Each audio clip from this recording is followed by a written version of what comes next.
tenang suarane iki tak gurai iki jan apik. Jak alah gurai opo. Neno neno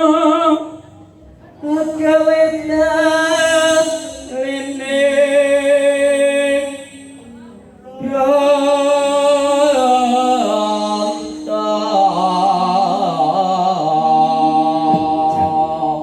ku Mbah Sarbi bareng ya bawa lho. Mbah Sarbi karo iya makna iku mang wis bisi aku kok tak bawa lho lang. Gile Bu Manti. Kok nek kowe aku ora kok ngei, kowe ora tak ngei gendeng ngono aku. Alos manis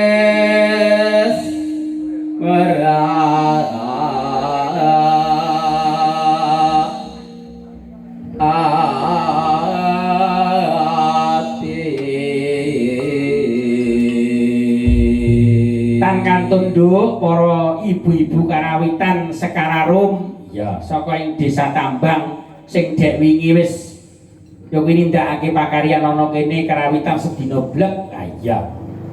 Ya wis dasare wis rada lumayan nggih. Cekelane tutukan iki ya wis arep apik. Iya. Gurune sapa dene? Gurune sapa iki tekok iki. Nah, piye gurune sapa? gurune sapa? Lah murid iki wani karo gurune kabeh. Gurune padha marune arep piye ngono ra sih. Nah, ampun bika lagi, Pak. Ya. Siap ilahi ya. Ayo teruske. Engko ya ibu-ibu ya dikon nembang lho, Engko. Lah ya padha rawuh to kena. Rawuh. Nah, iya. Takut dia. Wesuengkan kula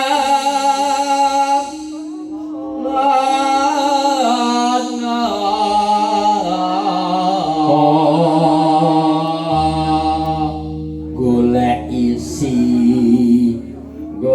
isi podang konde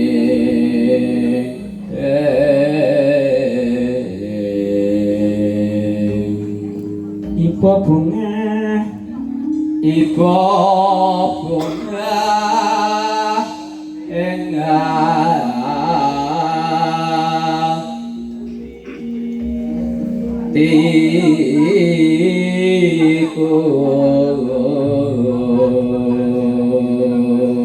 ampun kleru lho Mas kok nyanding bisa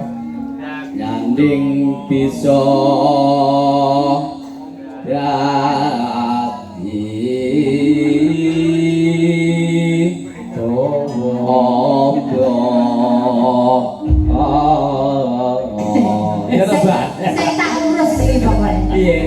Jenengan mau ngendikan nek nyanding bisa dadi ngoten lho. Iya. Lah terus sing ngomong iku sing pundi lho? Sing ngomong iki ya atare. Oh atare. Oh alah nggih. Jembar pikire jembar sak sembarange pokoknya. Tak kira aku maklak ngono. Sampai maklak ngono berkano ya piye ngono. Iku mergone ya piye ngoten. Lah pripun? monggo Nggih, wedang meneh monggo. Esuk awan ning omah wis ora krasa.